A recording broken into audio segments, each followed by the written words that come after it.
할렐루야. 오늘 예배 오신 모든 성도 여러분들 주님의 이름으로 환영하고 축복합니다. 오늘 시편 34편 9절부터 15절까지 말씀을 통해서 여호와를 경외하며 말씀을 따르는 성도라는 제목으로 함께 은혜를 나누고자 합니다. 이 말씀은 저번 수요일 새벽에 제가 설교했던 말씀인데요. 저에게는 너무나도 은혜로운 내용의 말씀이라서 오늘 제가 이러한 말씀을 가지고 다시 한번 함께 되새기고자 하는 마음으로 전하고자 합니다. 오늘 그 말씀을 통해서 성도 여러분들의 많은 은혜 받으시기를 바랍니다. 성도는 하나님을 경외하는 경외심이 있어야지 은혜와 복을 받습니다. 하나님께서도 경외심을 가지고 살아가는 성도에게 은혜와 복을 베풀어 주십니다. 시편 34편 9절 보시겠습니다. 너희 성도들아 여호와를 경외하라. 그를 경외하는 자에게는 부족함이 없으리로다. 여기서 성도란 어떤 뜻일까요? 한자어로 표현하자면 성도는 거룩할 성자 그리고 무리 도자를 합친 한자어예요. 자세하게 한번 성도의 뜻을 살펴보면은 하나님을 섬기는 거룩한 무리 또는 거룩한 사람을 말하고 있어요. 그래서 성도라고 하는 거예요. 따라서 그리스도인으로서의 성도의 개념은 예수 그리스도 안에서 하나님을 섬기는 거룩한 공동체 또는 그리스도 안에서 하나님을 섬기는 사람을 말하고 있습니다. 그렇다면 제가 설교 맨 처음에 언급했었던 경외심이라는 것, 이 경외심은 무엇을 뜻하고 있을까요? 경외심은 남을 높이는 마음입니다. 공경하는 마음도 높이는 마음이에요. 높이고 공경하는 마음은 내가 사모하고 존경하는 마음에서 높이고 공경합니다. 그리고 그 마음이 너무나 간절해서 두렵고 떨리는 그 감격과 감동의 상태를 유지하는 마음이에요.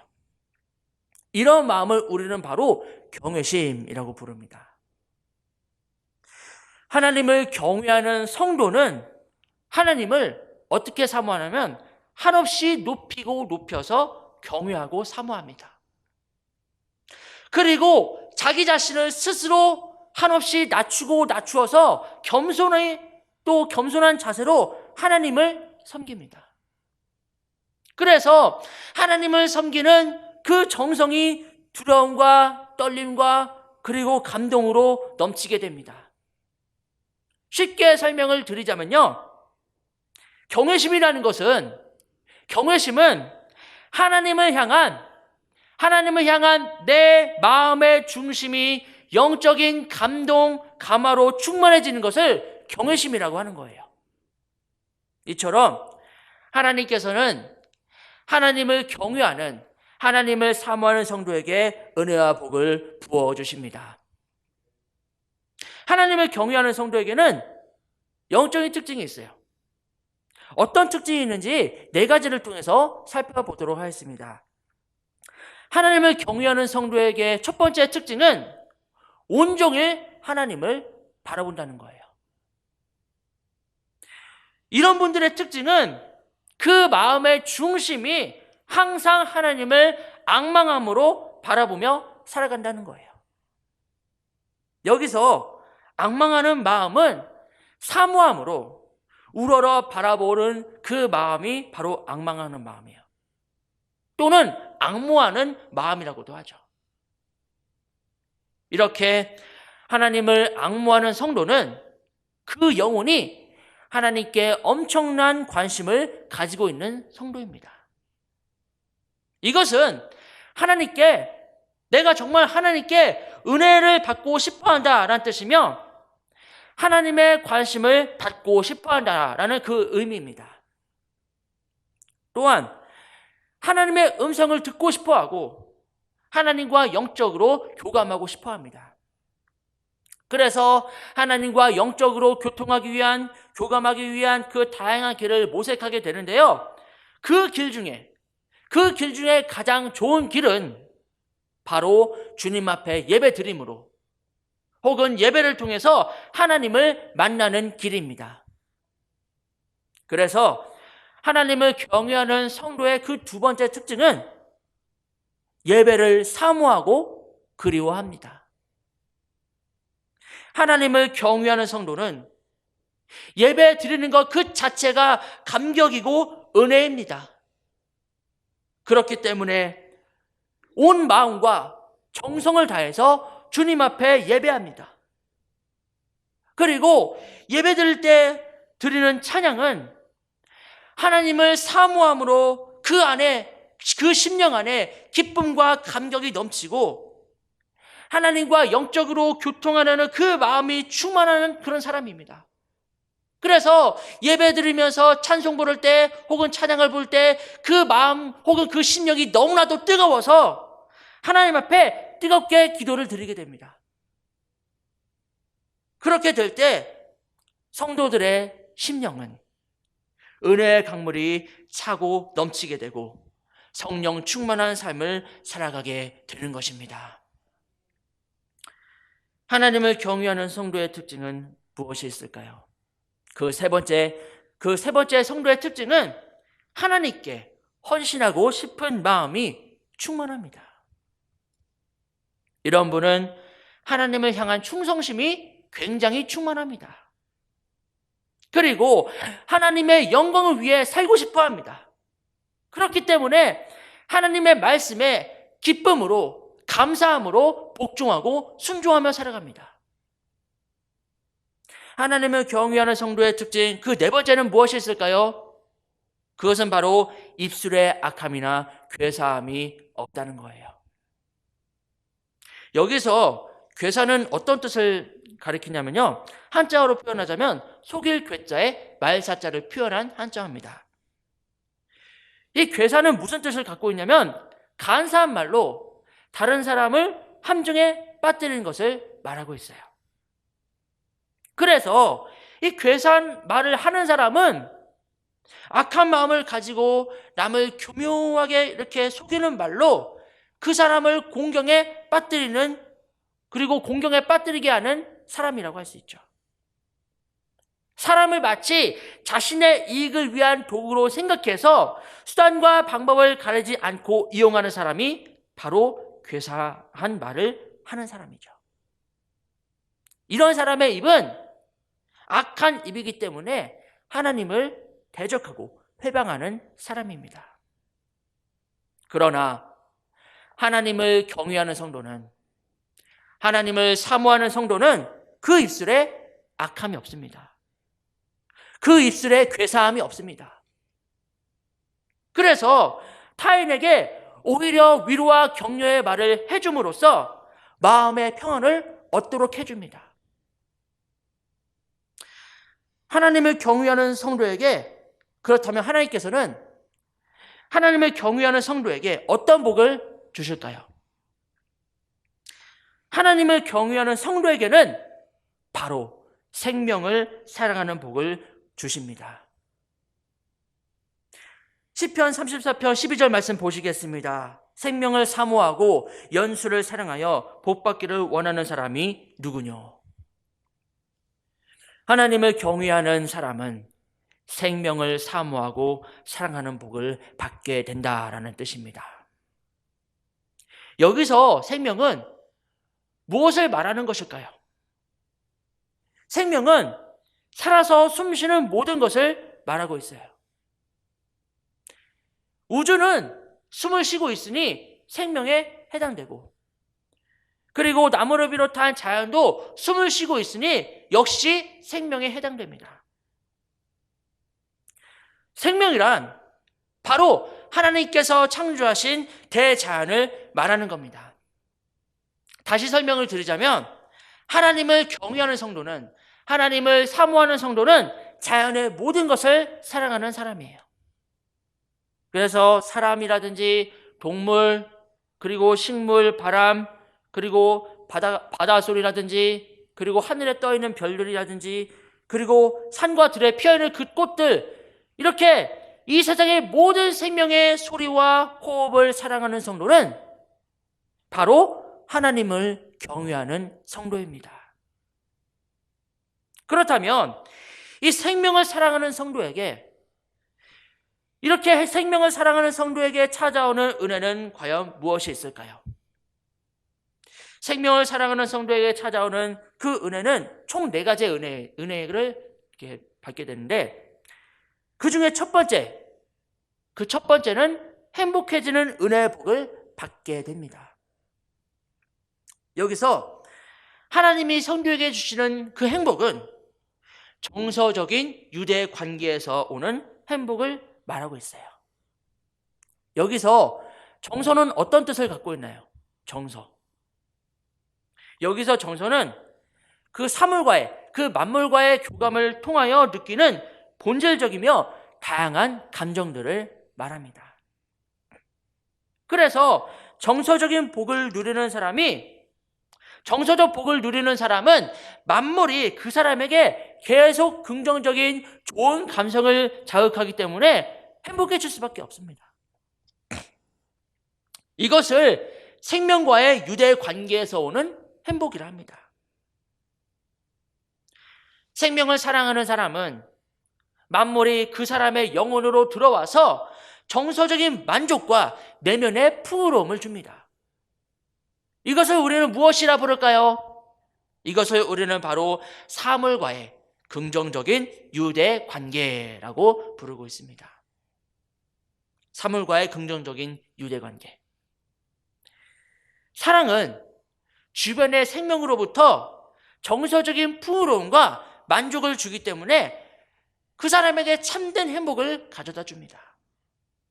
그래서 혼자 있어도 혼자 있는 것이 아니라 주변의 아름다움과 정겨움을 감성적으로 느낄 수 있다고 합니다. 그런 정서가 그 사람의 마음을 만족하게 하고 끊임없이 내면을 채워주기 때문에 정서적으로 풍요로움과 안정감 속에서 그 행복감을 맛보게 됩니다. 그래서 잡초나 꽃을 바라보는 것 그 자체만으로도 기쁨과 감사가 넘치게 되는 거예요. 동시에 자신의 영혼을 풍요롭게 해서 면역력이 높아지고, 그리고 동시에 영혼과 육신이 강건해집니다. 그뿐만이 아니에요. 각종 다양한 소리를 사랑하는 사람은 굉장히 행복한 사람입니다. 그래서 어떤 소리가 있냐면 시네몰 소리라든지, 또 아이들하고 놀이터에서 왁자지껄 하면서 뛰어노는 그 소리라든지, 아니면 산에 우거진 그런 새소리라든지, 그리고 그런 푸른 숲을 사랑하는 사람은 그 마음이 굉장히 행복한 사람이라고 합니다. 이처럼 정서로부터 오는 그런 만족, 풍요, 감사, 그리고 기쁨을 누린 사람은 굉장히 행복한 사람입니다. 그것은 상대에게 무엇을 요구하는 정서적인 유대 관계가 아닙니다. 생명을 그 자체로 사랑하는 힘에서 오는 정서적인 만족감이요 풍요로움이라 할 수 있습니다. 이런 분은 긍정적인 복된 정서, 그런 정서가 감격적으로 살아있는 사람입니다. 그런 정서가 살아있기 때문에 젊음을 유지할 수가 있고, 그리고 면역력이 높아서 건강하게 살 수 있다고 합니다. 따라서 생명을 사랑하는 사람은 참으로 복을 받은 사람이라 할 수 있죠. 그러므로 생명을 사랑하는 은혜를 받으려면은 무엇보다도 하나님을 경외하는 성도가 되어야 됩니다. 쉽게 말하면 은혜를 받는 성도가 되어야 한다는 것이죠. 결국 사람의 참된 행복은 하나님으로부터 온다는 것을 알 수 있습니다. 이러한 행복은 쉽게 사라지지 않습니다. 그리고 이러한 행복은 오래오래 지속됩니다. 이러한 행복은 긍정적인 좋은 정서이기 때문에 건강한 행복입니다. 그런데 사람의 심리를 연구하는 심리학자들은요, 이런 행복을 누리는 사람들은 거의 없다고 해요. 왜냐하면 대부분의 사람들은 그런 여러분도 알다시피 대부분의 사람들은 바쁜 일상 속에서 살아가고 있어요. 뭐 학교 다니느라, 그리고 회사 다니느라, 그리고 여러 가지 일을 하느라, 그런 바쁜 일상 속에서 살다 보니까 정서적인 교감으로부터 오는 행복을 느끼지 못합니다. 그렇기 때문에 스스로가 행복하지 않다라고 생각하고 그렇게 느끼는 거예요. 그래서 어떤 사람에게 이렇게 질문하면 당신은 지금 사는 것이 행복합니까? 라고 질문하면 대부분의 사람들은 이렇게 답한다고 합니다. 행복은 무슨 그냥 하루하루를 살아가는 것이지. 행복은 무슨 그냥 흘러가는 대로 살 뿐이지. 이렇게 답하는 경우가 대부분입니다. 대부분의 사람들은 행복은 소유에서 온다고 생각합니다. 그러나 세상에는 소유할 수 없는 것이 있고 소유해서는 안 되는 것들이 있습니다. 뿐만 아니라 내가 정말 무언가를 가지고 싶어도, 내가 정말 무언가를 소유하고 싶어도 마음대로 되는 것도 아닙니다. 그리고 심리학자들이 말하기를 설령 나 자신이 무언가를 소유한다 해도, 무언가 내가 뭘 갖는다 해도 그 소유에서 오는 행복은 그 행복의 감정적 시간이 매우 짧고, 그리고 이보다 더 큰 무언가를 이렇게 찾기 때문에 행복을 유지하기가 어렵다고 말합니다. 그래서 행복을 소유하면서 오는 기쁨으로, 그렇게 행복을 소유하면서 오는 기쁨으로 여기는 사람은 그 기쁨을 오래오래 지속하기가 어렵습니다. 그리고 미래에 내가 무엇인가를 소유한다고 했을 때 사람들은 이렇게 생각한다고 합니다. 앞으로 10년이 지나면 내 꿈이 이루어질 거야. 그러면 내가 행복해지겠지. 20년이 지나면 내가 행복할 거야. 30년이 지나면 내가 정말 만족하면서 살고 있겠지. 40년이 지나면 나는 지금 어떻게 살아가고 있을까? 아마도 행복하게 살고 있겠지. 그렇게 생각하며 살다가 생을 마치게 된다고 합니다. 이렇듯 무엇인가를 소유함에 행복을 느끼는 사람은 행복을 누리기가 어려운 거예요.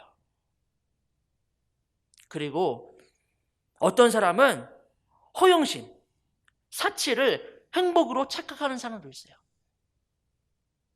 그래서 이렇게 1,000만 원짜리 시계를 차고 이렇게 길을 이렇게 활보할 때 자신의 모습을 보고 부러워하는 그 다른 사람의 시선을 보고 굉장히 즐깁니다.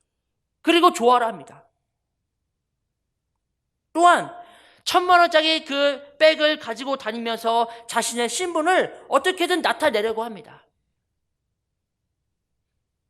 더욱 심각한 것은 뭔지 아십니까? 더욱 심각한 것은 요즘 이제 MZ세대가 명품에 대한 집착이 대단하다고 합니다. 그래서 뭐 루이비통이라든지 샤넬 같은 그런 세계적인 명품 브랜드를 가진 회사들이 전부 다 한국을 노리고 있다고 합니다. 그 이유가 뭔지 아십니까? 한국인들은 비싸면 비쌀수록 그 물건을 잘 구입하기 때문에 그 물건이 잘 팔려나가죠. 그러면 어떻게 될까요? 그 명품 브랜드를 가진 회사들이 반사이익을 누리게 되는 거죠. 한국인들이 저렇게 비싼 물건을 잘 구입해주네? 아이고 좋아라. 이제 우리 한국 시장 공략해야 되겠다. 그러면서 계속 그렇게 한국 시장을 공략한다고 합니다. 여러분, 우리나라가 한 해 명품을 소비하는 금액이 얼마인 줄 아십니까? 지금 그림을 보시면, 지금 그림에 보면은 2022년 기준으로 한 해 명품을 소비하는 금액이 20.9조 원이라고 합니다. 그리고 최근이 아니라 2023년 1월 14일 기사를 봤는데 한국이 한 해 명품을 소비하는 금액이 무려 22조 원이나 된다고 합니다. 20.9조 원보다 무려 두 배나 오른 거죠. 참으로 심각한 문제가 아닐 수가 없어요. 한국인들이 왜 이렇게 명품에 집착하고 왜 그렇게 명품을 이렇게 구입해서야 왜 내 이렇게 마음이 만족하는 그 이유가 뭔지 아십니까? 이것은 바로 행복에 대한 올바른 가치가 세워지지 않았기 때문입니다. 그리고 어떤 사람은 직접 뇌를 자극하는 방법을 택하기도 합니다. 그런데 문제는 자신의 뇌에 자극적으로 반복되면 그것이 중독이 되고 그리고 대신 행복을 느끼는 자극은 점점점 둔화된다고 합니다. 그래서 더욱더 자극적인 행복을 추구하려 하기 때문에 어느 순간 인생의 모든 것을 망치게 될 수 있다고 말합니다. 그러므로 우리 모두가 진정한 행복, 정말 가치 있는 그 행복을 누리는 사람이 되려면 생명으로 인한 정서적인 교감을 나누는 영혼으로 변화해야 됩니다. 굳이 꽃을 꺾지 않아도 그 꽃 자체를 바라보는 사람, 그 꽃 자체를 사랑하는 사람은 멀리서 그 꽃을 사랑하는 마음으로 바라봅니다. 이것을 우리는 무엇이라 부를까요? 이것을 우리는 바로 정서적 교감이라고 불러요. 정서적 교감. 정서적 교감은 쉽게 말하면 사랑하는 마음으로 그 꽃을 바라보고 그 자체를 존중해주는 마음이 그 꽃으로 인해 행복한 정서적 유대 관계를 맺게 해주는 겁니다. 그러나 소유의 욕구를 채워야 행복한 사람은 꽃과의 정서적인 유대 관계를 계속 유지하기가 어려울 수밖에 없어요. 왜일까요? 그 꽃을 꺾어야 마음이 편하기 때문이에요. 반대로 생명을 사랑하는 은혜의 사람은 멀리서 바라만 보아도 긍정적인 좋은 감성을 느낄 수 있다고 합니다. 그러므로 생명을 사랑하는 사람은 주변에 매우 작은 것 또 사소한 것들로부터 오는 그 기쁨이 정서적인 희열을 계속 유발한다고 합니다. 이런 사람이 진정한 행복을 누리는 사람이라고 말하는 겁니다. 여기 계신 사랑하는 교인교회 성도 여러분, 여러분은 생명을 사랑하는 은혜를 누리며 주님 안에서 행복한 삶을 사시기를 주님의 이름으로 축원합니다. 생명을 사랑하는 성도에게 찾아오는 은혜는 무엇이 있을까요? 그 두 번째는 열정을 계속 유지하는 은혜의 복을 받습니다. 열정은 어떤 걸 뜻할까요? 열정은 뜨거운 마음, 그래서 뜨거울 열자잖아요. 뜨거울 열자의 마음 정자, 뜨거운 마음과 생각을 말하고 있어요.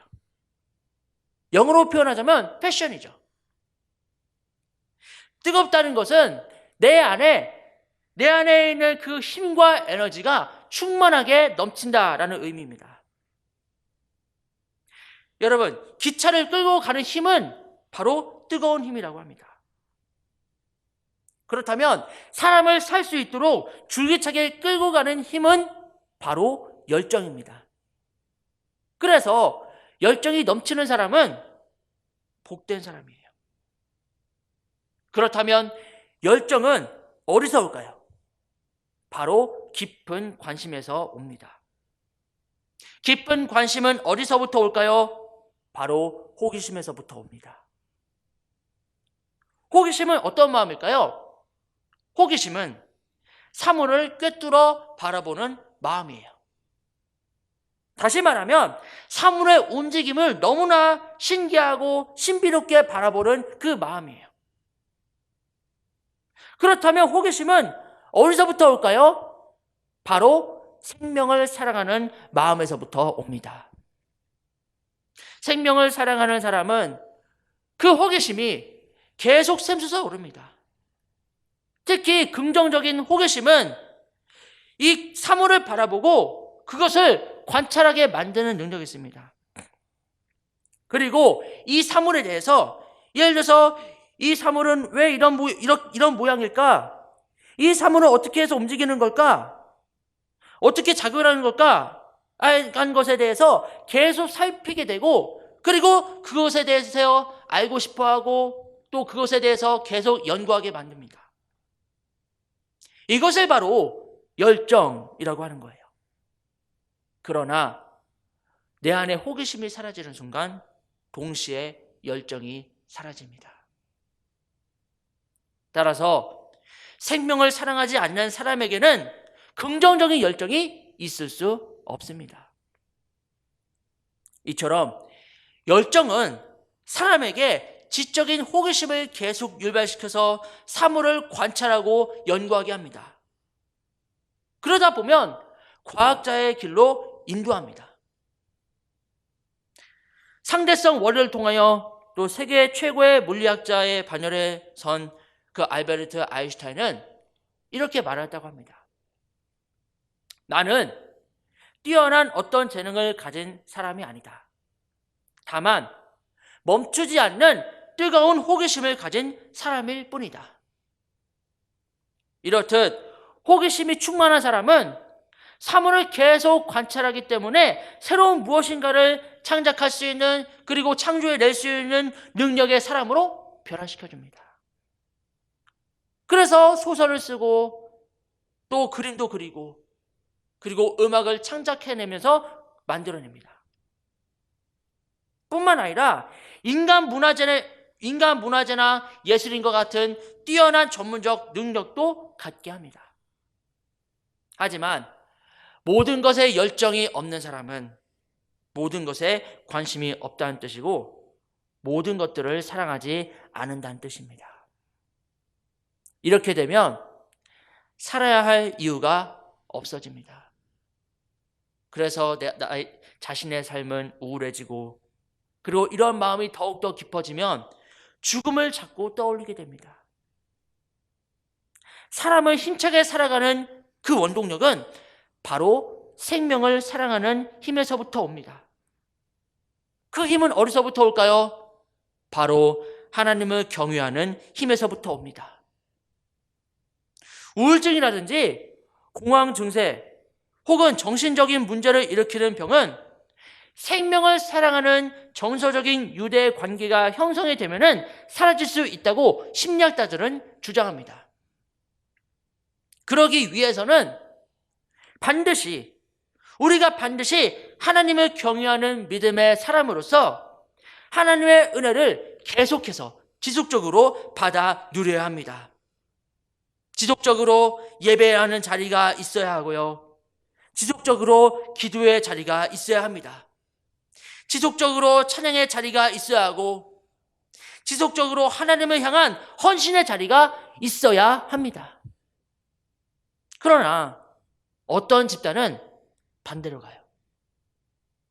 왜냐하면 소유를 위한 투쟁이 행복을 가져다 준다고 생각하기 때문이에요. 그래서 서로가 그 소유를 되찾기 위해서, 빼앗기 위해서 이렇게 싸웁니다. 그런 과정에서 서로가 충돌을 일으켜서 또 사람이 다치고 또 마음의 상처를 입고 서로가 증오하고 미워하면서 심지어는 원수가 됩니다. 이로 인해서 이들에게는 사랑이 없습니다. 그들에게는 오직 우리 편과 우리가 싸워야 하는 적만 있을 뿐이에요. 이들에게 상대편은 어떤 사람들일까요?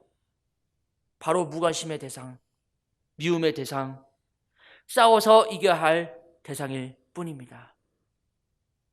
이것은 반복되는 갈등으로 서로가 서로를 불행하게 만듭니다. 여러분 모두는 생명을 사랑하는 사람이 되어야 됩니다. 생명을 사랑하는 마음을 가지고 항상 긍정적인 열정이 넘치는 여러분이 될 수 있기를 주님의 이름으로 축원합니다. 생명을 사랑하는 성도에게 찾아오는 은혜는 무엇이 있을까요? 그 세 번째는 화평의 은혜가 임합니다.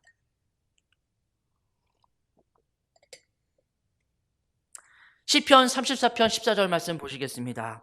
악을 버리고 선을 행하여 화평을 찾아 따를지어다. 화평은 이 화목할 화자에 편안할 평자를 합친 한자어예요. 이제 화평에 대해서 이제 자세하게 한번 세부적으로 살펴볼 텐데요. 이 화목할 화자에서 화목은 무엇이 있을까요? 화목이란 뭐냐면 여러 가지 다양한 요소가 균형, 조화, 질서를 이루면서 하나로 융화되어 가는 건강한 상태를 화목이라고 말합니다. 다시 말하면 파괴와 분열보다도 하나로 융합되어 가는 그것을 바로 화목이라 하죠. 태양은 융합 에너지입니다. 지구의 모든 생명체는 융합 에너지인 태양으로부터 오는 그 에너지를 먹고 살아갑니다. 마찬가지로 서로가 화목하면 엄청난 시너지 효과를 냅니다. 그러나 서로가 서로 이렇게 분열하고 다투면 같이 불행해지고 같이 공멸하게 됩니다. 그렇다면 평화는 무엇입니까? 평화는 물 흐르듯이 흐르는 질서를 말하고 있어요. 즉, 강압적으로 짓누는 데서 오는 질서가 아니라 다양함이 서로 존중되는 가운데 서로 자유롭게, 지혜롭게 포용하고 자연스럽게 섞이는 질서를 말합니다. 이런 질서는 다양하고 풍성한 열매를 맺게 합니다. 이런 것을 평안이라고 부르는 거죠. 따라서 화평의 복이란 무엇일까요? 여러 가지 다양한 요소가 자연스럽게 조화와 균형을 이루고 그리고 융화되어 가는 가운데 물 흐르듯 질서를 유지하면서 아주 다양한 열매를 풍성하게 거두는 상태를 우리는 화평의 복이라고 하는 거예요. 이는 생명을 사랑하는 마음에서부터 오는 복이라고 할 수 있죠. 생명을 사랑하는 성도에게 찾아오는 은혜, 과연 무엇이 있을까요? 이것은 아주 굉장히 중요한 복입니다. 생명을 사랑하는 성도에게 찾아오는 은혜는 바로 장수하는 복을 누립니다. 장수의 복이란 무슨 복을 말하는 것일까요? 세 가지 복이 있습니다. 그 장수의 복 중에 세 가지 복이 있는데 그 중에 첫 번째는 오래오래 살면서 하나님이 주신 사명이 성취되어 가는 것을 목격하는 복입니다. 여호수아와 갈렙은 그들에게 주어진 사명이 이루어지고 성취되어지는 것을 목격하는 장수의 복을 받았습니다. 그리고 두 번째 복은 자손이 번성하는 것을 목격하는 복입니다. 믿음의 가정이 주님이 주신 말씀의 터 위에 세워지고 2대, 3대, 4대 자자손손 번성하여 하나님을 경외하는 모습을 보는 기쁨은 굉장히 큰 것입니다. 그리고 세 번째 복은 무엇이 있을까요? 바로 선하고 건강한 영향을 계속 사람들에게 주면서 오래오래 사는 복입니다. 이제 말씀을 마치도록 하겠습니다.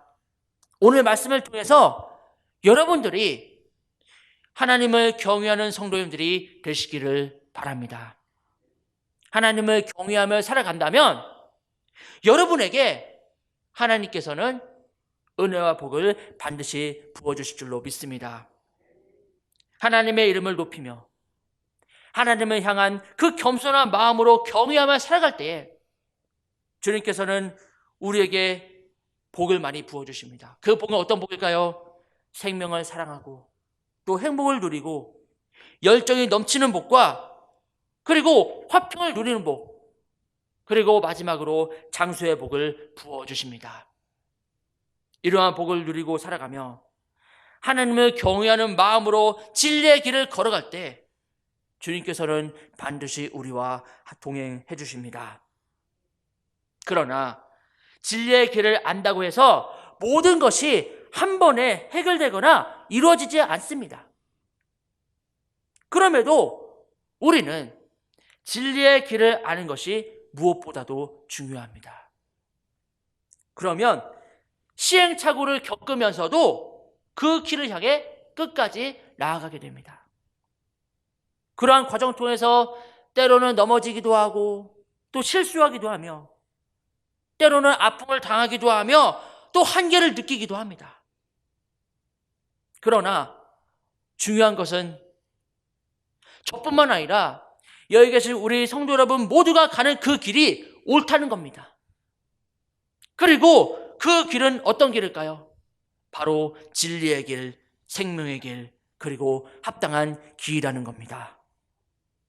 그래서 그 길을 가는 아픔도 괴로움도 실수도 그리고 시행착오도 아름다운 겁니다.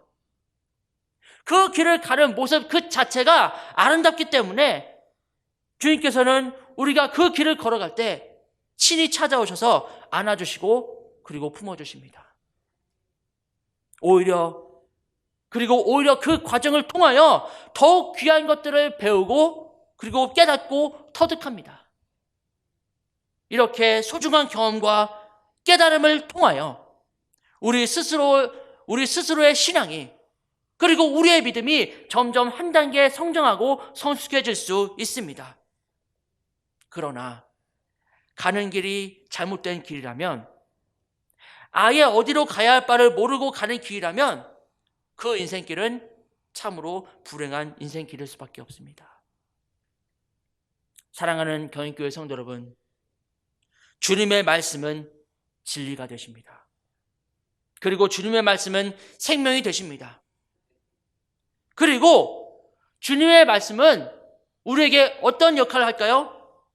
주님의 말씀은 우리에게 인생의 올바른 방향을 잡아주는 역할을 합니다.